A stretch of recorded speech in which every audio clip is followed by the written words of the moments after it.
Rispetto all'anno scorso c'è stato un salto di qualità importante e questa idea che l'Associazione Oristana e Oltre aveva avuto l'anno scorso ha piantato un seme. Quest'anno il seme sta iniziando a far crescere una piantina che noi abbiamo intenzione di continuare a farla sviluppare, perché riteniamo che da iniziative come queste la città di Oristano possa davvero trarre un beneficio da molti punti di vista. Uno di questi è uno degli argomenti che abbiamo sviluppato sulla cittadinanza digitale quest'anno.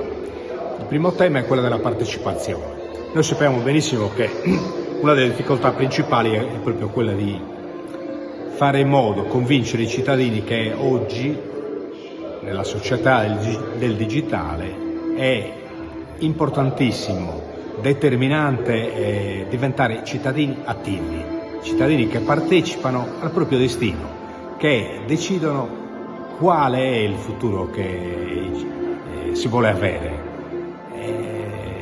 Noi siamo convinti che questa seconda edizione, con i temi trattati, dicevo prima la partecipazione, il secondo giorno un modello di comunità partecipata, sarà molto utile. Abbiamo lanciato da questo sito, che è un sito, un luogo nel quale c'era una vecchia fabbrica, la ceramica, l'ex ceramica la chiamiamo, no?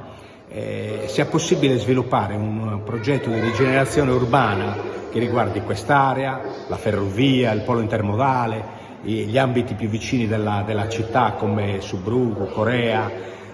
Partendo dal basso, abbiamo fatto anche un laboratorio su questo tema. Si potrà fare davvero con la condivisione, la partecipazione e la cooperazione di tutti i soggetti della nostra comunità, costruire davvero un progetto di sviluppo interessante che possa essere poi di modello per tutte le altre parti della città.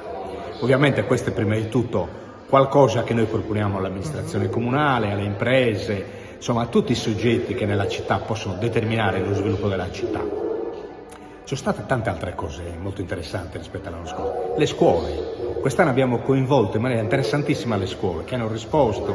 Certo, è impossibile coinvolgerle tutte, servirebbe un'organizzazione molto più grande, però abbiamo fatto coding di robotica educativa con l'Istituto Comprensivo numero 2, con una grande partecipazione, con il liceo scientifico che ha presentato un suo progetto sull'ambiente. Abbiamo fatto poi delle cose interessantissime con l'Istituto Tecnico Industriale Statale, con l'Ottoca, che ha fatto un hackathon su una nostra idea, su una nostra proposta, come sviluppare, come fare in modo che venga realizzata una piattaforma digitale comunale etica, fatta dai cittadini, in questo caso dagli studenti, dai giovani, partendo dalle esigenze che gli studenti hanno individuato. C'è stata una risposta interessantissima, 10 proposte che tra l'altro oggi premieremo. Noi daremo il premio a quella che la giuria ha considerato la proposta vincitrice. Erano tutte interessantissime, però ovviamente se i punteggi bisognava darli.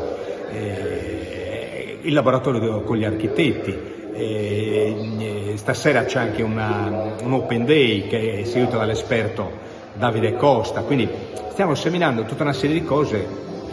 Io posso dire che quest'anno si è sicuramente fatto qualche passo in avanti. Noi abbiamo intenzione come associazione, in particolare quest'anno siamo stati supportati in maniera molto incisiva anche dall'imprenditore Antonio Falchi, che prima di tutto ha messo a disposizione questa struttura stupenda, che ha molte possibilità, consente di poter fare tutte queste azioni di cui ho parlato. L'Associazione Oristana e Oltre ci crede, sicuramente credo che continueremo a lavorare in questa direzione. Per l'anno prossimo sono convinto che riusciremo anche a trovare ulteriori collaboratori